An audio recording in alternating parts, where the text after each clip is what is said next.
ఓం గం గణపతయే నమః. ఓం శ్రీ మహాలక్ష్మీదేవ్యై నమః. హరి ఓం. ఓం సుముఖశ్చేకదంతశ్చ కపిలో గజకన్నికః లంబోదరశ్చ వికటో విఘ్నరాజో గణాధిపః धूमकेतुर्गणाध्यक्षो फालचन्द्रो गजाननः वक्रतुण्डः शूर्पकर्णो हेरम्बस्कन्दपूर्वजः षोडशैतानि नामानि यः पठेत् शृणुयादपि विद्यारम्भे विवाहे च प्रवेशे निर्गमे तदा संग्रामे सर्वकार्येषु विघ्नस्त्वस्य न जायते. श्रीमहागणाधिपतये नमः. ओम सक्तुमिवतितमुना पुनन्तो यत्र धीरा मनसा वाचमक्रत अत्र सखाय सख्यानि जानते भद्रैषा लक्ष्मीर्निहताधिवाची. श्री महालक्ष्मी गणपतये नमो नमः. వీక్షిస్తున్నటువంటి ప్రేక్షకులందరికీ కూడా ఈ సెప్టెంబర్ మాసంలో కాలగోచారం గనక చూసినట్లయితే మనకున్నటువంటి మేషాది మీనరాశి పర్యంతం 5వ రాశి అయినటువంటి సింహరాశిలో కేతువు యొక్క సంచారంతో పాటుగా ఈ నెల సెప్టెంబరు 15వ తేదీ నుండి అక్టోబర్ 9వ తేదీ వరకు భోగభాగ్య విలాస సౌఖ్యకారకుడైనటువంటి శుక్రుడు సింహరాశిలో తన యొక్క సంచారాన్ని జరగబోతున్నాడు. అంటే మనకి ఈ మేషాది 5వ రాశి అయినటువంటి సింహరాశిలో కేతువుతో పాటుగా ఆల్రెడీ మనకి కేతువు పూర్వ ఫల్గుని నక్షత్రం అంటే శుక్రుడి యొక్క నక్షత్రంలో తన యొక్క ప్రయాణాన్ని ఆచరిస్తూ ఇప్పుడు శుక్రుడు 15వ తేదీ నుండి అంటే సెప్టెంబర్ 15వ తేదీ నుండి సెప్టెంబరు 25వ తేదీ వరకు కూడా మఖా నక్షత్రములో అంటే శుక్రుడు కేతు నక్షత్రంలో కేతువు శుక్ర నక్షత్రంలో అంటే ఒకే రాశిలో ఈ శుక్రకేతువులు సంచరిస్తూ ఒకరి నక్షత్రంలో ఒకరు పరివర్తన యోగాన్ని చెంది ఆ అనుభవాలన్నీ కూడా అనుభవించేటటువంటి సిచ్యువేషన్స్ మిగతా రాశుల వారికి ఎలా ఉంటుందో మనం తెలుసుకోవాలి. ముఖ్యంగా ఈ కేతువు మోక్షానికి కారకత్వమైనటువంటి అఖండమైనటువంటి దివ్య జ్ఞానాన్ని మనకి కలుగజేస్తూ ఉంటాడు. అంటే భక్తి పారవస్యాన్ని, ఆధ్యాత్మిక విజ్ఞానాన్ని, అలాగే ఆ మోక్షం వైపు ఏ దారి ఉంటే ఆ దారిని మన వైపు తన యొక్క కిరణాల ద్వారా ఛాయ ద్వారా ప్రసరింపజేస్తూ ఉంటాడు.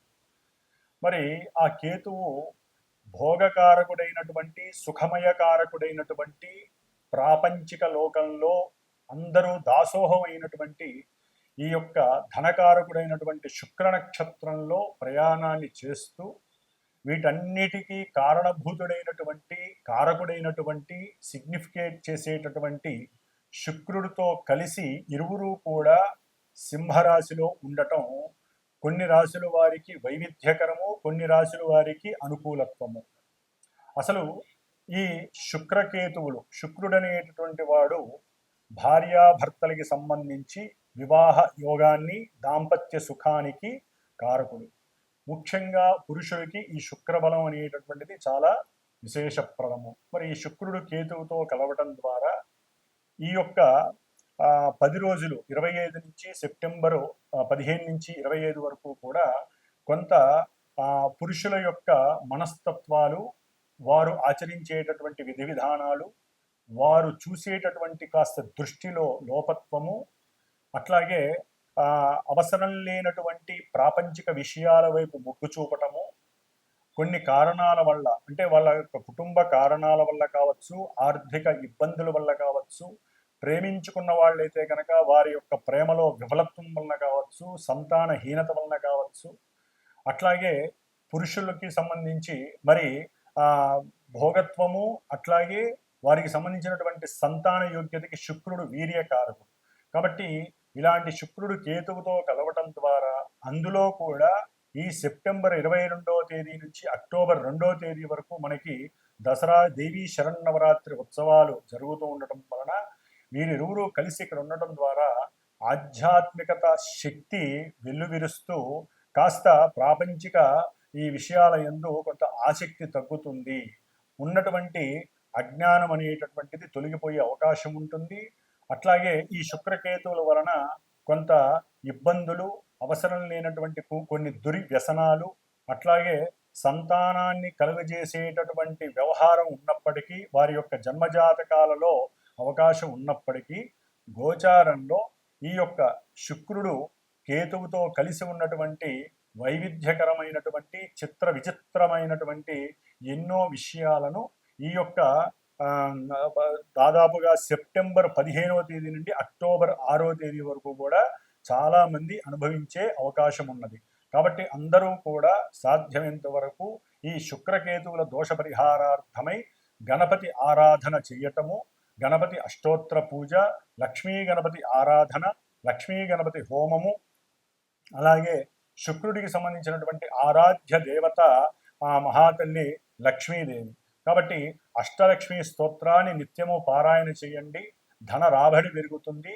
అట్లాగే ముఖ్యంగా ఎవరైతే ఈ 11 రోజులు దేవీ శరన్నవరాత్రి ఉత్సవాలలో దుర్గాదేవి అనుగ్రహాన్ని కోరతారో వారికి మరి కేతువుతో కలిసి ఉన్నటువంటి శుక్రుడికి సప్తమంలో ఉన్నటువంటి రాహు యొక్క వేధ వలన ఈ శుక్రుడికి రాహుకేతువుల యొక్క దోషముతో స్త్రీ దోషము, శుక్రగ్రహణ దోషము కూడా ఏర్పడుతుంది. రవిచంద్రులే కాకుండా అన్ని గ్రహాలకి గ్రహణ దోషం ఉంటుంది, అందులో శుక్రుడికి కూడా గ్రహణ దోషము కలిగినట్లుగా మనం భావించి మనకున్నటువంటి సర్పసూక్తాలలో ఎన్నో నవవిధ రుణాలకి సంబంధించి, శాపాలకి సంబంధించి స్త్రీ శాపాలు, స్త్రీ రుణాలు, అట్లాగే సర్పదోషాలు ఇవన్నీ కూడా ప్రకటితమవుతూ ఉంటాయి ఈ 9వ తారీఖు, ఈ 6వ తారీఖు వరకు కూడా. కాబట్టి సాధ్యమైనంత వరకు కూడా ప్రతి ఒక్కరూ దుర్గాదేవి ఆరాధనలు చెయ్యండి, అష్టలక్ష్మి స్తోత్రాన్ని చక్కగా చదవండి, అమ్మవారి యొక్క ధ్యానాన్ని చేయిస్తూ ఉండండి. గణపతి ఆరాధన వలన మీకు కలిగేటటువంటి పర ఆలోచనలు, పరమంత్ర, పరయంత్ర, పరతంత్ర దోషాలన్నీ కూడా తొలగిపోయి ఆ యొక్క ఇచ్ఛాశక్తి, జ్ఞానశక్తి, క్రియాశక్తి స్వరూపిణి అయినటువంటి మహాకాళి, మహాలక్ష్మి, మహాసరస్వతి త్రిశక్తి అయినటువంటి చండీ పరదేవత దుర్గాదేవి అనుగ్రహము, అందులో మహాలక్ష్మి అనుగ్రహం కలిగి చాలా చక్కటి వైవిధ్యకరమైనటువంటి ఎన్నో యోగాలు కనిపిస్తాయి. మరి స్వయంకృతాపరాధంతో చేసుకునే పాతకాలంలో చేసుకున్నటువంటి కొన్ని తప్పుల వలన ఇప్పుడు అవి శాపాలుగా మారి, రుణాలుగా మారి కొంత ఇబ్బందులు పడేటటువంటి పరిస్థితులు కూడా ఈ శుక్రగ్రహము, కేతుగ్రహము, రాహుగ్రహ వీక్షణ ఈ మూడిటి యొక్క స్థితి అంత యోగకరము కాదు. ప్రపంచంలో ఉన్నటువంటి కొంతమందికి కావచ్చు, లేకపోతే అందరికీ కావచ్చు, కాస్త ఈ గ్రహణ దోషాన్ని ఎదుర్కోవాలంటే శుక్రగ్రహ జపాన్ని, కేతుగ్రహ జపాన్ని, రాహుగ్రహ జపాన్ని లేదా సర్పసూక్త జపాన్ని ఈ విధంగా ఏదో ఒక హోమాలు, చండీ హోమాలను కానీ ఈ విధంగా ఆచరిస్తూ వారు తమకు కలిగేటటువంటి మానసిక వికారాలని దూరం చేసుకునేటటువంటి అవకాశము మనకి ఈ శుక్రగ్రహణ దోషం వల్ల కలుగుతోంది. కాబట్టి శుక్రగ్రహ, కేతుగ్రహ, రాహుగ్రహ దోష నివృత్తికై ఈ 3 గ్రహాలకి సంబంధించినటువంటి గణపతి, దుర్గాదేవి, లక్ష్మీదేవి యొక్క అష్టోత్తర శతనామాలు, ఈ గ్రహాలకు సంబంధించినటువంటి జపతపాదులు చేసుకుంటూ వారి యొక్క స్తోత్రాల్ని చక్కగా నిత్యం పఠిస్తూ ఆ దేవి అనుగ్రహం పొందటానికి పాత్రులుగండి. ముఖ్యంగా మనకి ఈ యొక్క 25 రోజుల్లో కూడా శుక్రగ్రహ దోష పరిహారార్థమై మేషరాశి పర్యంతం మీనరాశి వారికి ఏ రాశుల వారికి ఏ విధమైనటువంటి ఫలితాలు మనకి అన్వయిస్తాయో లఘువుగా తెలుసుకునే ప్రయత్నం చేద్దాం. ఓం శ్రీమాత్రే నమః. మకర రాశి. మకర రాశి వారికి ఈ నెల సెప్టెంబరు 15వ తేదీ నుండి అక్టోబర్ 9వ తేదీ వరకు శుక్రుడు పంచమ దశమాధిపతి అయి కేంద్ర కోణస్థానాధిపతి అయినటువంటి ఈ శుక్రుడు 8వ స్థానంలో శత్రుక్షేత్రంలో శత్రువైనటువంటి కేతువుతో కలిసి ఉండటం కొంత అవయోగకరం. అయితే గోచార నియమాల ప్రకారము ఈ శుక్రుడు అష్టమంలో ఉండటం ద్వారా వీరు కోరుకున్నటువంటి కోరికలు వారి యొక్క కొన్ని ఇబ్బందులు ఎదురైనా, కొన్ని ఆటంకాలు విఘాతాలు ఎదురైనప్పటికీ కూడా వృధా ప్రయత్నంతో కాకుండా మంచి సంకల్ప సిద్ధితో, ఏకాగ్రతతో నాకు ఈ పని అవుతుంది అని మనస్సులో గట్టి సంకల్పం అనుకొని అవతల వ్యక్తులతో, సంఘంతో వారితో మాట్లాడేటప్పుడు కొంచెం ఆచితూచి వారిని ఇంప్రెస్ చేసేటటువంటి స్థితిని కనుక మీరు పొంది మాట్లాడి ఉన్నట్లయితే ఆకస్మికంగా మంచి ధనలాభము కలుగుతుంది. అది వ్యాపారపరంగా కావచ్చు, కుటుంబ పరంగా కావచ్చు, సంతానపరంగా కావచ్చు, లేదా మీరు చేసే వృత్తి ఉద్యోగ విషయాదుల్లో చక్కటి ధనలాభము, ఆదాయము, దాని ద్వారా అదే కాకుండా కీర్తి ప్రతిష్టలు కూడా శుక్రుడు ప్రసాదిస్తారు. అట్లాగే ప్రభుత్వ ఉద్యోగస్తులకి కాస్త జీతభత్యాలు పెరగటము, ప్రావిడెంట్ ఫండ్స్ పెరగటము, ఉన్నటువంటి ఉద్యోగ స్థాయి నుంచి ఇంకొక ఉద్యోగ స్థాయికి మార్చేటటువంటి అవకాశము ఆకస్మికంగా కలిగే అవకాశం ఉంటుంది. అయితే కేతువు అష్టమంలో ఉండటం ద్వారా ఇవన్నీ కూడా కొంత ఎన్నో ఆటంకాలని, అవరోధాలని, మీలో మానసికంగా నిరాశ, నిస్పృహల్ని కలగచేసి మీకున్నటువంటి పట్టుదల, ఏకాగ్రత, నియమావళి, అట్లాగే నియమబద్ధతలు, మంచి ప్రణాళిక ధర్మంతో మీకున్నటువంటి స్థాయిని మీరు మరల్చుకొని కనుక ముందుకు వెళ్ళినట్లయితే కనుక గట్టి దీక్షతో గనక ఆ అష్టత్రిభుజి అయినటువంటి ముఖ్యంగా ఆ అమ్మవారు దుర్గాష్టమి, దుర్గాదేవి అనుగ్రహంతో మీకు అష్టమంలో ఉన్నటువంటి శుక్రుడు చక్కటి లక్ష్మీ ప్రసాదాన్ని, అనుకోనటువంటి ఆ ఆయుర్దాయాన్ని కూడా ప్రసాదిస్తూ ఒక్కోసారి తెలియకుండా సంతానపరమైనటువంటి ఇబ్బందులు కూడా ఎదురే అవకాశము వీరికి కలుగుతోంది. కుటుంబంలో కూడా ఒక్కోసారి మీకు ఇష్టపడినటువంటి ఆహారాన్ని మీరు భుజించి అవసరం లేనటువంటి కొంత జీర్ణాశయ, జీర్ణకోశ వ్యాధులకి, బాధలకి గురి కావాల్సిన అవసరం వస్తుంది. ముఖ్యంగా షేర్స్కి సంబంధించి లాభాలు వస్తాయి అనుకుంటే ముందుగా మీకు అవన్నీ రాకపోవచ్చు అనేటటువంటి వార్త విని సాధ్యంతరకు మీరు నిరుత్సాహపడే అవకాశం ఉంటుంది. కానీ శుక్రుడు సొంత నక్షత్రంలోకి వచ్చినప్పుడు తప్పనిసరిగా మీ కర్మానుసారైన మీకు రావాల్సినటువంటి ధనము మకర రాశి వారికి మీకు ఆకస్మికంగా చాలా అధికమైనటువంటి ధనాదాయము మీకు లభిస్తుంది. కాకపోతే ఏంటంటే సంతానపరంగా కొంత నష్టము కలగడానికి అవకాశం ఉంటుంది. వారి వలన కొంత ఇబ్బందులు కలిగే అవకాశము కూడా ఉంటుంది. కాబట్టి కొంత సంతానలక్ష్మి అనుగ్రహాన్ని పొందటానికి సంతానలక్ష్మి స్తోత్రాన్ని పారాయణ చేస్తూ ఉండండి.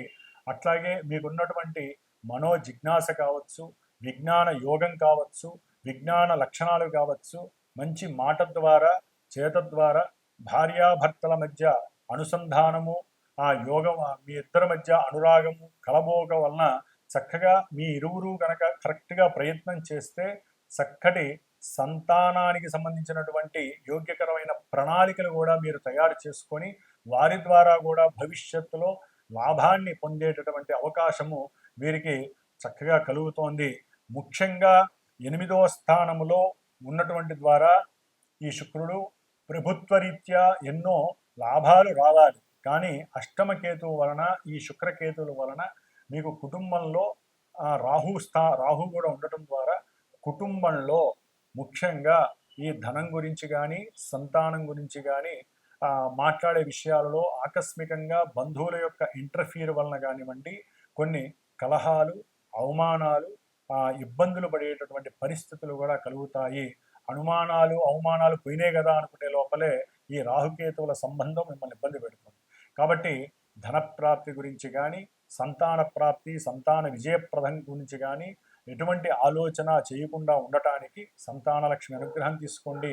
దుర్గాదేవి యొక్క చండీ హోమాలలో పాల్గొని, లేకపోతే అమ్మవారి యొక్క ఆరాధనలో మీకున్నంతలో మీరు చేయూతనిచ్చి ఆవిడ యొక్క అనుగ్రహాన్ని పొందండి. మీ ఇంట్లో మీరు కూడా ప్రతినిత్యము అమ్మవారి యొక్క ధ్యానాన్ని చేస్తూ ఆ తల్లికింత నివేదనలు జరిపిస్తూ ఉంటే కనుక మకర రాశి వారికి ఉన్నంతలో శుక్రుడు యోగదాయకంగా ఉన్నాడు.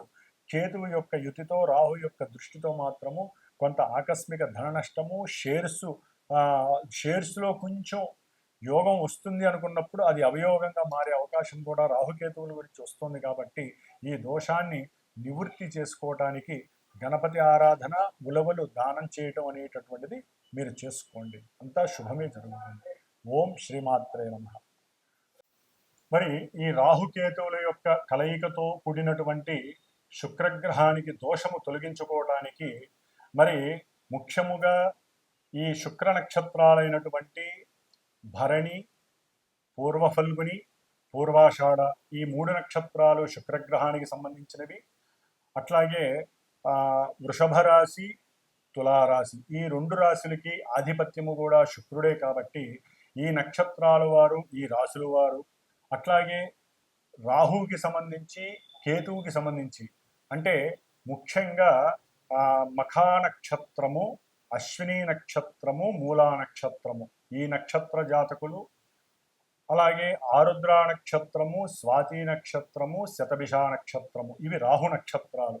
ఈ నక్షత్రాల వారు ఎవరైతే వీళ్ళందరూ కూడా సాధ్యమైనంత వరకు మీరు అవకాశం ఉంటే దుర్గాదేవిని స్మృతించుకుంటూ ఉండండి.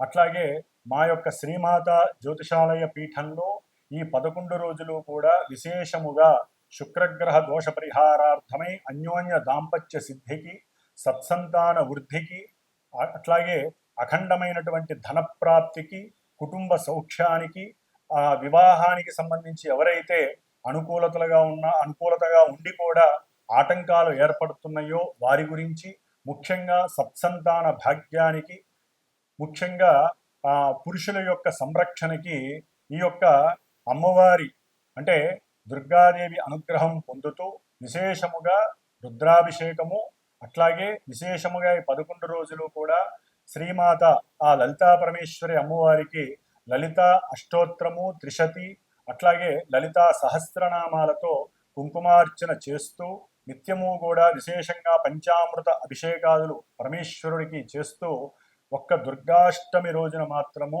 మా పీఠంలో చక్కగా ఆ చండీ హోమము చేయాలని నిశ్చయించుకున్నాం.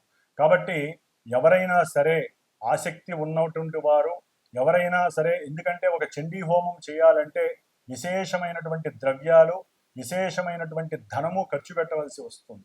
అది ఇండివిజువల్గా ఎవరికైనా జాతకాలలో ఉంటే వారి ఇళ్లలో చేసుకుంటే అంత ఖర్చు పెట్టుకోవచ్చు. కానీ సామాన్యులు సైతము ఇంత ఖర్చు పెట్టుకోలేనటువంటి వారు ఆ యోగాలని అవయోగాలని యోగాలుగా మార్చుకోవడానికి నేను చేసేటటువంటి ఈ చిన్న చిరు ప్రయత్నంలో ఎవరైనా సరే దూర ప్రాంతం వాళ్ళు కానీ దగ్గర వాళ్ళు కానీ ఈ యొక్క కార్యక్రమంలో పాల్గొనడానికి నన్ను సంప్రదించండి. ఈ యొక్క అమావాస్య లోపులు ఎవరైతే గోత్రనామాదులు ఇస్తారో వారందరివి కూడా చెప్పి 11 రోజుల తర్వాత నెక్స్ట్ వీక్ ఆ తర్వాత తదుపరి వారంలో వారందరికీ కూడా అమ్మవారికి చేసినటువంటి భస్మ, కుంకుమ, తిలక ప్రసాదము, కంకణ ప్రసాదము పంపించబడుతుంది. కాబట్టి అందరూ కూడా ఈ దుర్గాదేవికి చేసేటటువంటి లోక కళ్యాణము, జన కళ్యాణము కోసం చేసేటటువంటి ఈ కార్యక్రమంలో విధి విధానంగా పాల్గొని అందరూ కూడా సుభిక్షంగా ఉండాలని కోరుకుంటూ నేను చేసేటటువంటి ఈ ప్రయత్నంలో అందరూ భాగస్వాములు కావాలని ఆశిస్తూ ఓం శ్రీమాత్రే నమో నమః.